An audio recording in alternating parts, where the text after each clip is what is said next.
أعوذ بالله من الشيطان الرجيم بسم الله الرحمن الرحیم. آج میں آپ کو وضو کے فرائض کے بارے میں بتاؤں گا. وضو کے فرائض کے بارے میں اللہ تعالیٰ نے قرآن مجید میں ارشاد فرمایا ہے یا ایھا الذین آمنوا اذا قمتم الی الصلاۃ فاغسلوا وجوہکم وایدیکم الی المرافق وامسحوا برؤوسکم وارجلکم الی الکعبین. اللہ تعالیٰ فرماتا ہے فاغسلوا وجوہکم، اور اپنے چہروں کو دھو. اناف کے نزدیک جہاں سے بال اٹھتے ہیں وہاں سے لے کے تھوڑی کے نیچے تک، اور ایک کان کی لو سے لے کے دوسرے کان کی لو تک.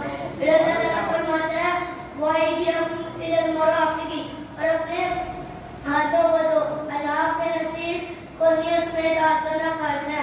پھر اللہ تعالیٰ فرماتا ہے وامسحوا برؤوسکم، اور اپنے سروں کا مسح کرو.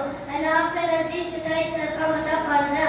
پھر اللہ تعالیٰ فرماتا ہے وارجلکم الی الکعبین، اور اپنے پاؤں کو دھو. اناف کے نزدیک ٹخنوں سمیت پاؤں کو دھونا فرض ہے. سبحان اللہ.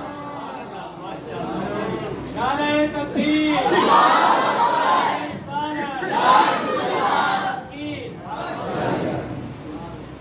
اب وضو کا پریکٹیکل طریقہ بتانے کے لیے آپ کے سامنے آئیں گے طیب تنویر آئیں گے اور وہ آپ کو وضو کا طریقہ کار بیان کریں گے. طیب تنویر. نعرہ تکبیر. نعرہ رسالت.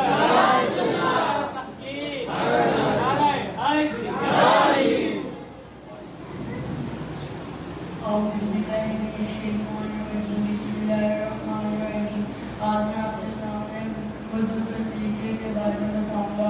پہلے نیت کرنا بسم اللہ پڑھ کر شروع کرنا. 3 مرتبہ ہاتھ دھونا. 3 مرتبہ کلی کرنا. 3 مرتبہ ناک میں پانی چڑھانا.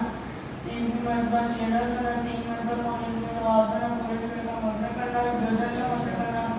کانوں کا مسح کرنا. 3 مرتبہ ٹخنوں سمیت پاؤں دھونا.